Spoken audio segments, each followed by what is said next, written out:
A paz de Deus, nosso Pai, de nosso Senhor Jesus Cristo. Este é um canal de opinião, reflexões e análises bíblico.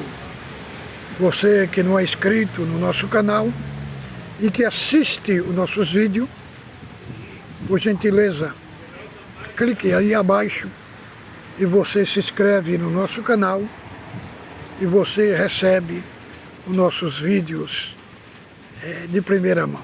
Trazemos um conteúdo autêntico, alinhado às Sagradas Escrituras.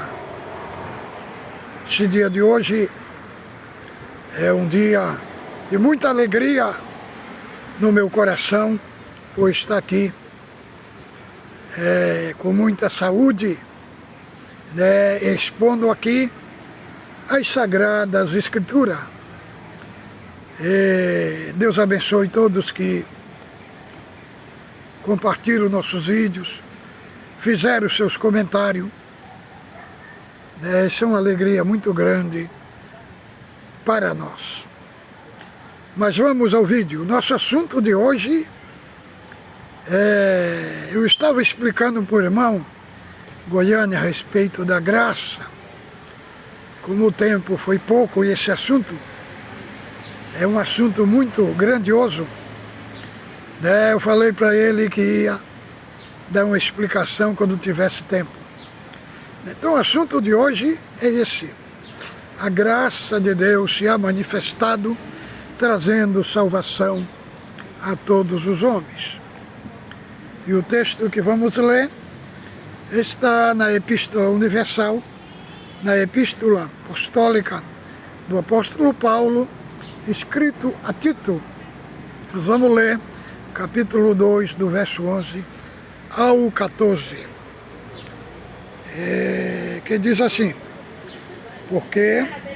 porquanto a graça de Deus se manifestou salvadora a todos os homens, educando-nos para que, renegadas a impiedade e as paixões mundanas, vivamos no presente século sensata, justa e piamente, aguardando a bem-aventurança e a manifestação da glória do nosso grande Deus, Salvador Jesus Cristo, qual a si mesmo se deu por nós, a fim de remir-nos de toda a iniquidade e purificar para si mesmo um povo exclusivamente seu, zeloso e de boas obras.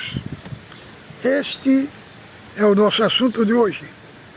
A graça de Deus se manifestou salvadora a todos os homens. Então, vamos aqui abordar este assunto. O que significa nesse texto a graça de Deus? Se manifestou salvadora a todos os homens.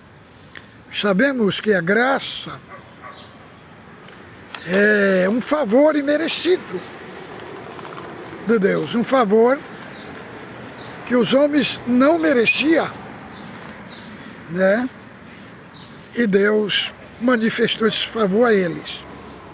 Só que aqui, irmão, o sentido da graça está em outro aspecto.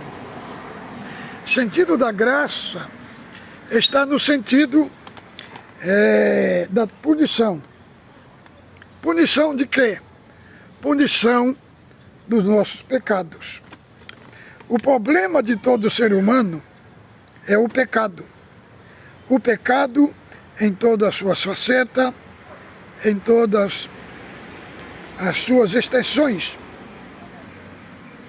Esse texto aqui, o verso 11, 12, 13 e 14, fala da graça de Deus como solução, como uma solução é para o pecado do homem. Aqui vamos analisar algumas características, alguns aspectos do pecado, acerca da graça de Deus, como solução de punição ao pecado. A graça de Deus se manifestou a todos os homens, onde ela se manifestou salvadora na cruz que o Senhor Jesus sofreu.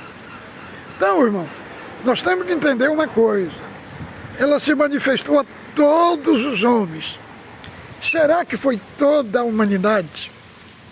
Tem muitos que têm uma dificuldade de entender esse texto, dizendo que Cristo morreu por toda a humanidade. Se verdadeiramente ele tivesse morrido, não teria o inferno, irmão. Todos iam se salvar. Só que se todos os homens, quando nós olhamos, tanto no hebraico como no grego, né, a expressão de todos os homens, porque os judeus tinham um sentimento orgulhoso, dizia que só eles que era para ser salvo. Então o Senhor falou que essa salvação seria a todos os homens, no sentido que seria estendido a todas as pessoas.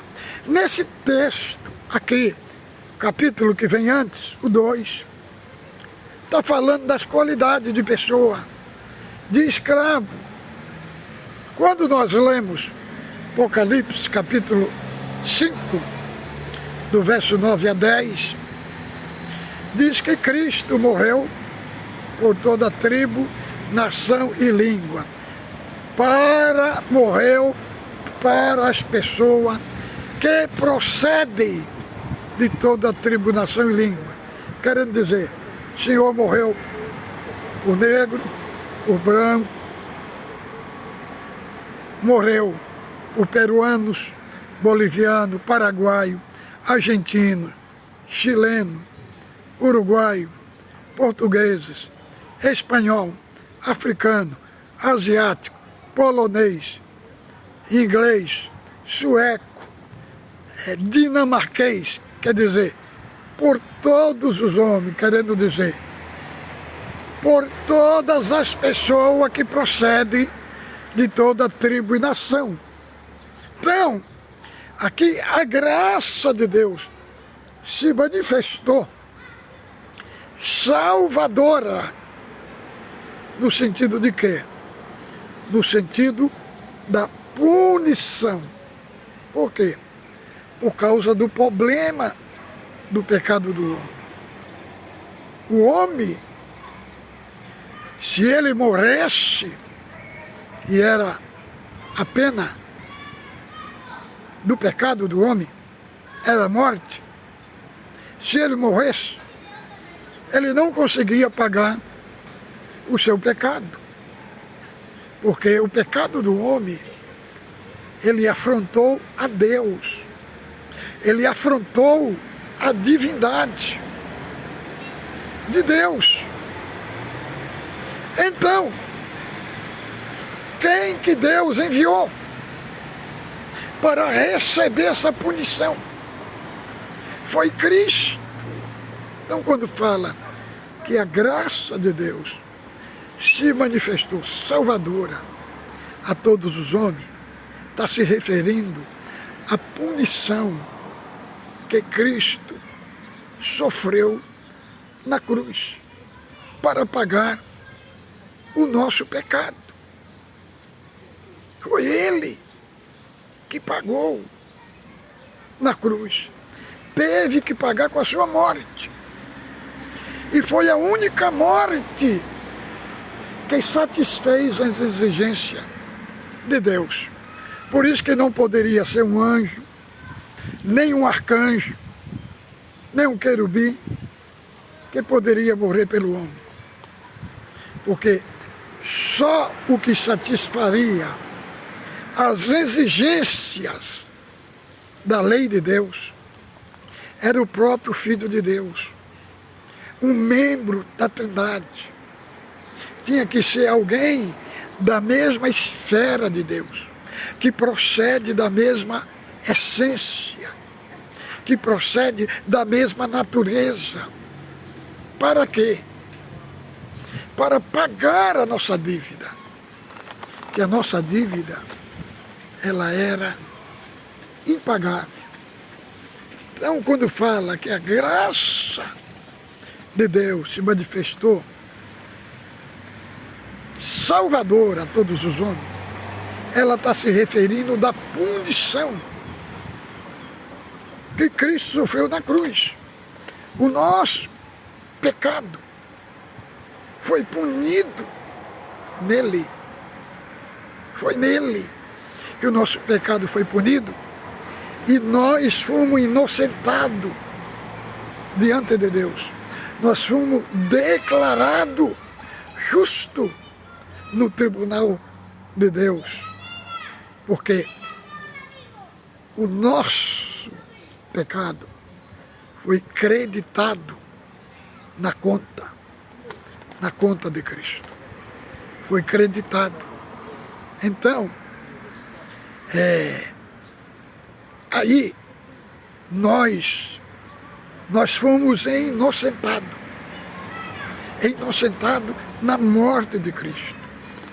Então, aqui, a graça de Deus, aqui, se trata Cristo se personificando na graça de Deus, para morrer por nós, para morrer no nosso lugar, assumir o nosso lugar, ser o nosso substituto. Então, por isso que fala, a graça, ela se manifestou salvadora. E aqui está falando da graça no sentido da punição, que o nosso pecado foi punido em Cristo Jesus. E aqui a graça, ela nos livra do domínio do pecado. Então, aqui nós encontramos os três tempos da salvação. Primeiro, somos livres do domínio do pecado. Esse é o primeiro ponto da salvação. Por isso que quando cremos pela fé em Cristo, nós somos salvos. O que significa essa salvação? Significa que nós somos salvos do domínio do pecado. No 13, no verso 12 e 13, ela vai falar que nós somos salvos do poder do pecado.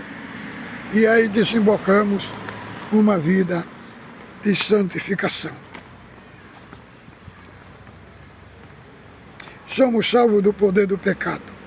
No verso 13 do 14, nós veremos a graça de Deus atuando para nos livrar da posse do pecado. Antes de Cristo, nós éramos dominados pelo pecado. Agora somos salvos da posse do pecado.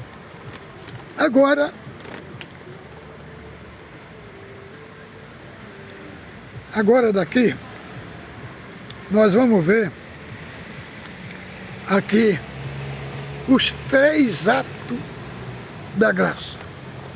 O primeiro ato é a substituição. O segundo ato é a redenção. E o terceiro ato é a filiação. O que é substituição? É o que nós lemos aqui, irmão. Tito 3, 13, 14. O qual a si mesmo se deu por nós. Agora nós vamos entrar no ato da substituição. O que significa isso? Na lei, quando a pessoa pecava, se matava um animal, né? O animal inocente morria pelo culpado. O sacerdote punha a mão na cabeça do animal para depois matá-lo. Era o sinal da transferência do pecado para o animal. Agora, em Cristo, aqui nós vemos a substituição, que significa ser um substituto. Significa o inocente morrer no lugar do culpado. Aqui nós vemos uma ação penal. Nenhuma lei brasileira, irmão, o inocente morre, assume o lugar do culpado. Nós encontramos isso aqui, essa expressão jurídica, esta expressão florense, esta expressão penal, né? É o inocente morrendo no lugar do culpado. É como nós vamos ver aqui, 2 Timóteo,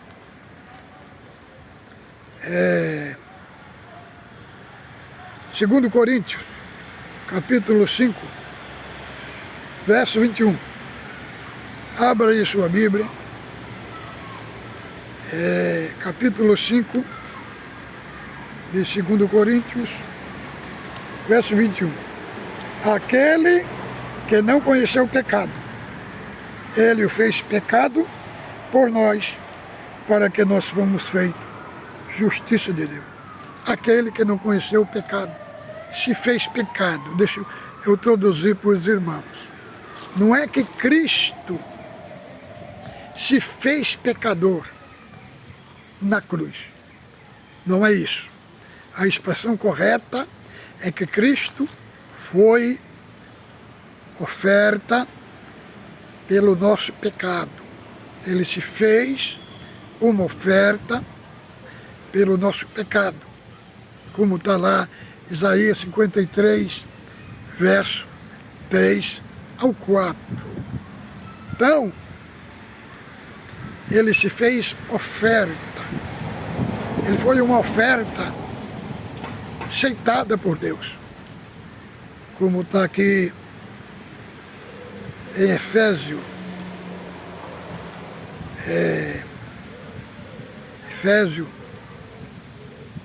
capítulo 5, fala: sejamos filhos de Deus, imitador de Deus como filho amado. Aquele que se ofereceu. Se ofereceu, vejamos aqui, Efésios 5, 2.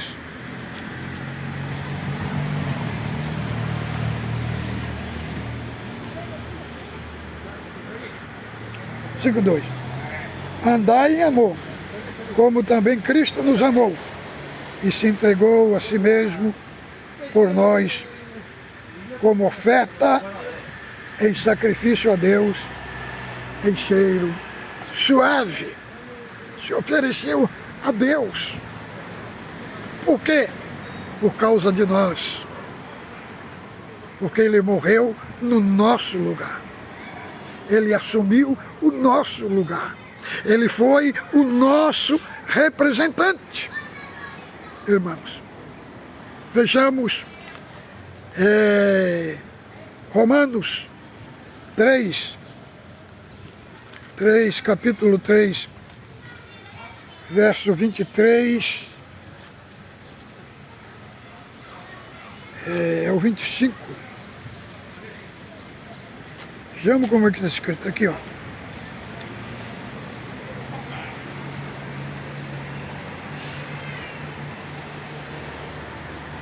21. Mas agora, sem a lei, se manifestou a justiça de Deus, tendo o testemunho da lei dos profetas. Justiça de Deus mediante Jesus Cristo para todos os que creis, porque não há distinção, pois todos pecaram e destituídos foram da glória de Deus. Agora vamos para outra parte, outro ato da graça de Deus, foi a redenção. Redenção. O que é redenção? Redenção é uma expressão comercial de compra, né? Se usava muito no contexto grego, no contexto de Roma, no sentido da compra. Aqui se refere à compra de escravo. Um escravo era comprado, né? E ele era livre, e ele era posto em liberdade. Então, nós fomos comprados. Agora, o pecado não é mais senhor nosso sobre nós, porque nós fomos redimidos. Fomos redimidos através dessa compra. Os nossos pecados foram cancelados.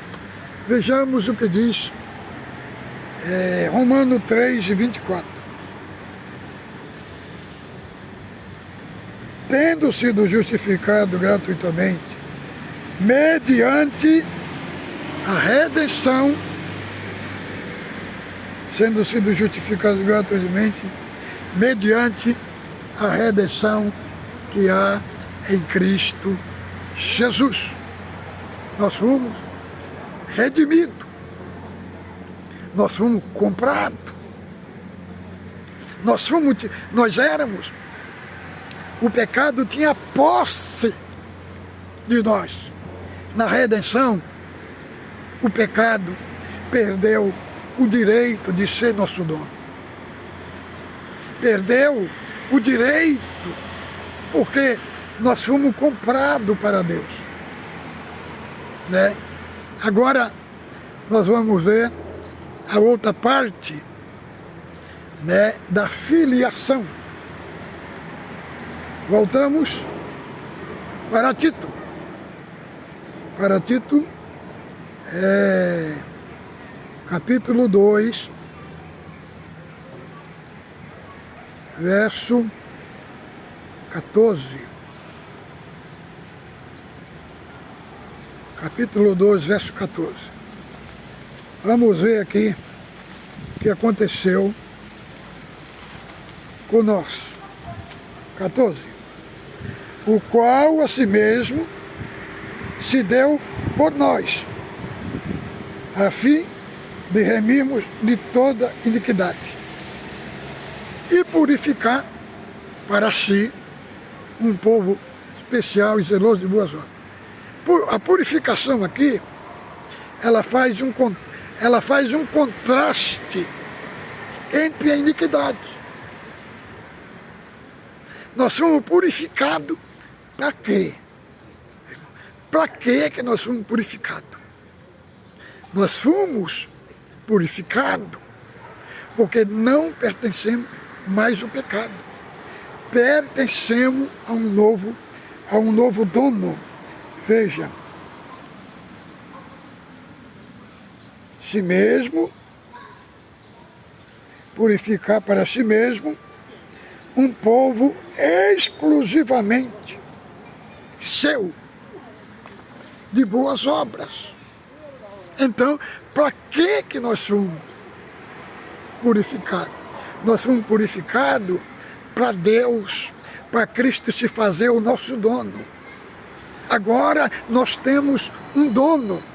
Agora nós somos uma propriedade exclusiva de Deus. Somos dele. fomos comprados por Ele e para Ele. E aí ele fala, para purificar para si, veja, povo exclusivamente seu, zeloso e de boas obras. Então, irmão, aqui está toda a nossa genética. Aqui está toda a base da nossa fé cristã. Está aqui nesse versículo 14. Está toda a base da nossa fé, toda a nossa estrutura cristã está instalado aqui nesse versículo 14. Purificou para si, nos fez uma propriedade exclusiva de Deus.